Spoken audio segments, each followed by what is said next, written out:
झालं आज आपला 15 स्वातंत्र्य दिला आहे तुमच्या समोर जे केलं आहे या देशामध्ये अशी माणसं निर्माण झाल्याशिवाय म्हणजे काय ग्रुप असा किंवा एका एकत्र येणं एकत्र मागून ठेवणं संघ साखी भूमिका ही जी असते ती यांच्यामुळे आली लक्षात घ्यायची आणि अशी माणसं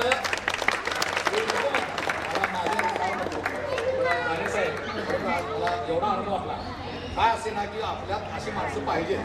तसे युवा पिढी जो आपण म्हणतो की देशासाठी युवा पिढी बलिदान दिलं लोकांनी स्वातंत्र्य मिळालं पण अशी पिढी पुढं आल्याशिवाय किती मोठा बर्गस कार्य या ठिकाणी केला आज मी पाहुणा तुम्हाला माहिती नव्हतं पण सर म्हणजे तुम्ही पुढे या थोडंसं काय होतं माहिती नसतं लोकांना काय गोष्टी कळत नसतात आणि या अनवधानानं कुणाच्या डोक्यात नाही